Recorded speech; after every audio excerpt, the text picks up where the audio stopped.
Hi guys, it's Circle M. Thanks so much for tuning in. This is my review of the Eberlestock 2-day assault bag. With any bag, quality is a must, and this company is known for using high quality materials and stitching in the construction of their bag. Personally, however, I have noticed that whatever it is that they use to make the buckles is not as durable as some of the products from other companies. And they do sort of have a warranty that they offer, but it's got some limitations to it, which is why I have chosen to just continue using the bag without the buckles being fixed. So they do offer a variety of bags, and they are constantly updating. This is an older model of the bag. They've got newer ones that have slightly different features, which is why, unless you're purchasing the secondhand, you probably will not find this exact one currently for sale on their website. In layman's terms, I would classify this company's manufacture of bags to be more mission specific. So instead of having a bag that's kind of generic, you will find that this bag has, and many of their other bags have, a more specific function to them, something that they're intended or more intended to do rather than just be a generic outing bag, which will become more clear, of course, as we open it up and look on the inside.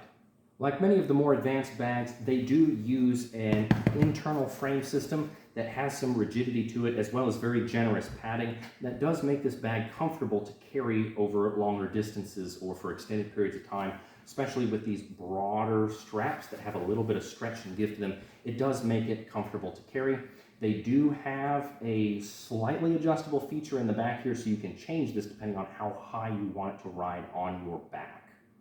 The adjustability of the straps on this bag are extremely generous. It could be reasonably probably worn over body armor, although again, I don't generally recommend it if you can avoid it. It does sit pretty comfortably once it's fully cinched down without extending over the top of your head, even though it is a longer than it is wider bag, which does have some benefits if you are trying to travel through tighter areas like a thick forest. The across the chest strap that it has is decent. Again, I don't use it, but what is a surprise for this bag is that it does not actually come with the waist straps. Not that I use them, but a lot of people make their bags to have those waist straps, even on bags that are smaller where it's not necessary. So it is slightly surprising that they don't have it on this bag, but if you're not using it, it doesn't matter. Up on the top, it does have the load lifter straps to help you adjust the bag to where it needs to sit, which is always a very welcome feature, especially as your bag starts to get heavy. An interesting feature that they also make on quite a few of their bags is the side hydration pack. Here you can see the clip designed for you to put your hydration down the side. This is present on both sides of the bag. I'm not sure whether I like or dislike that. It is interesting to have that hydration off the side, but what I think a potential downfall of that can be is as you drink from one side, you have to make sure you drink from the other, otherwise the bag will start to be unevenly weighted. So it has the advantage of if you pop one, you don't lose all of your water in one sitting, but it can contribute to what I believe to be an unequal pack weight if you're not careful to manage your water supply.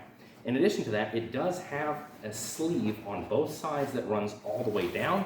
What you put in that sleeve is going to be up to you and your own creativity.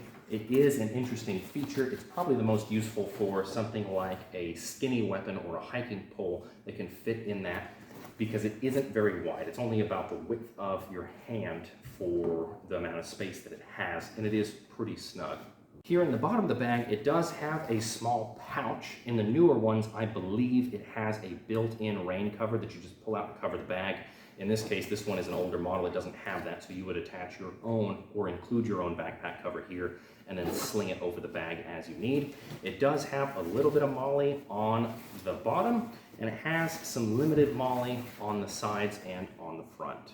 There are two elastic pouches on the side which could be used to hold something like an Nalgene.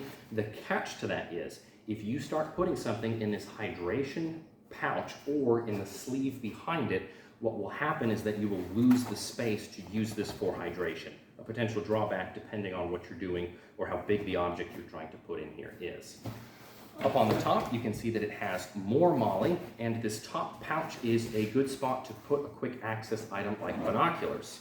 In here, I was able to fit, using the pillow standard that I've decided to start using, you can fit one travel pillow.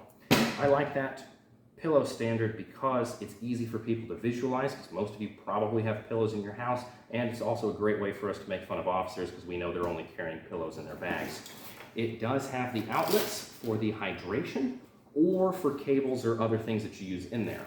The interesting part about where that hydration tube comes through is it actually comes through in this top pouch and has an opening for you to be able to get into the main compartment, depending on what you're trying to do with it. That could be a plus or a minus.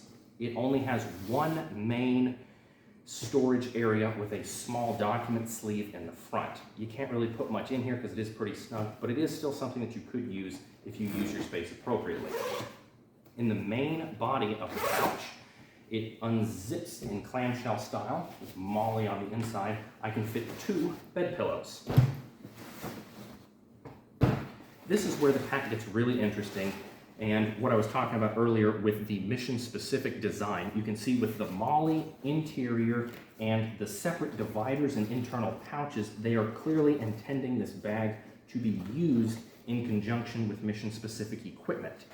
This being, of course, a military version of it. With the MOLLE that it has, you do have straps that you can use potentially to hang a hydration bladder, but it's more intended to be used with this internal divider to keep these areas separate. The advantage to this is, depending on the equipment you're using, with that divider elevated, you can have a top and a bottom compartment, and you can use the clamshell to access what you need without having to dig all the way through the top of the bag to get down into it. So that is an advantage if that's what you're intending to use this for. In my opinion, one of the main advantages to this style of bag is how skinny and tall it is. Most people, when they're wearing a wider pack, especially if they're trying to fit through doorways or other narrow areas, the pack can get caught and snug on some things and prevent you from traveling easily through that. So that is an advantage that this style of bag has.